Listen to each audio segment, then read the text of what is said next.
know what it does to a mother? Mama. I was a mother once. 4 tiny heartbeats. 4 small bodies breathing against mine in the dark. And then one morning, they were gone. I came back to an empty blanket. And I want to tell you what happened after that, because I don't think you'll expect it. My name is Luna. That's what people on the streets of Seattle started calling me. The golden brown stray who always stayed near the old community center.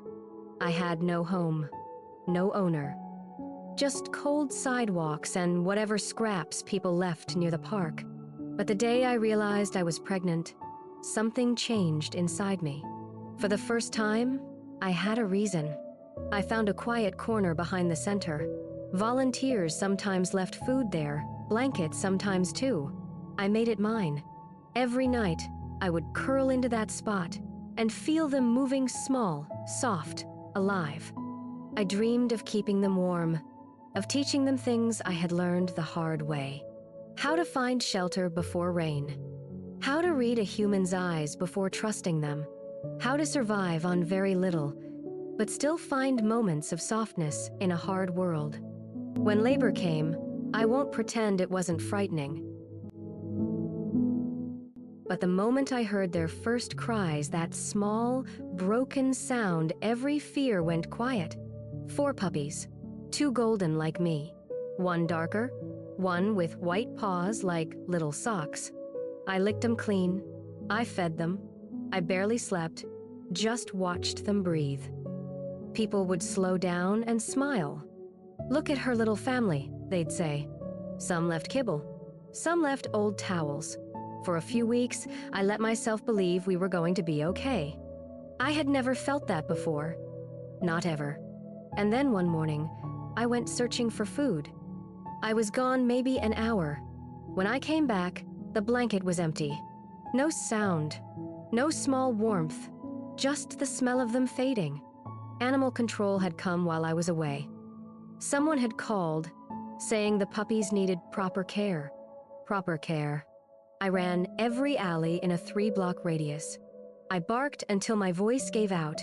I went back to that same corner every night for days and pressed my nose into that old blanket looking for anything that was still theirs. There was nothing. Do you know what it does to a mother? Any mother? To come back to silence. The body keeps searching even when the mind knows. That's not a metaphor. That's what happened. I stopped eating. I stopped responding to the volunteers. I would lie in that corner and simply wait for a sound that never came. Weeks passed. I grew thinner. My coat lost its softness. I moved through the city like a ghost of the dog I had been. Here is something most people don't understand about dogs like me. We don't grieve in phases. We don't process and move forward. We stay. Long after the scent fades, something inside us keeps vigil. Mother dogs who lose their litter have been known to carry stuffed animals, carry shoes, anything small enough to feel like what was taken. It is not confusion. It is love with nowhere to go. My 4 were gone, but the love I had gathered for them, it didn't disappear. It had nowhere to go. And that is exactly why what happened next changed everything. It was a late October night. The kind of storm where rain doesn't fall, it crashes. Thunder so low I felt it in my chest. I had found shelter under a bus stop awning when I heard it. Faint, wet, a cry. Not a puppy. I knew that sound deeply. This was something else. I followed it through the rain past puddles, past headlights blurring in the dark. And there, next to the bus stop bench, was a small carrier. Inside was a baby boy, human, maybe 7 months old, soaked through, shivering, eyes wide and terrified. A note was pinned to the handle. I couldn't read it, but the humans who came later told me what it said. Please take care of him. I can't anymore. His mother, young, alone, out of money, out of options, had left him there, hoping someone would find him quickly. But the storm came early, and no one had. I stood there in the rain. Looking at him, I thought about what humans had done to me, how they had taken what was mine. But then he turned his head, and he looked at me, not with fear, with something quieter than fear. He reached out one small, freezing hand, and he touched my wet fur, and everything in me that had been hollow filled. I lay down beside the carrier. I pressed my body against it, blocking the wind.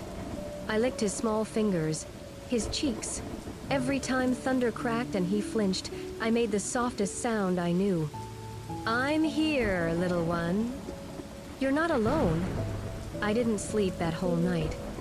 We kept each other warm until the sky went pale. When people began passing by, someone stopped.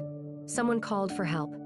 Police came, paramedics came, and yes, animal control came too. When they reached for the baby, he cried. He grabbed for me.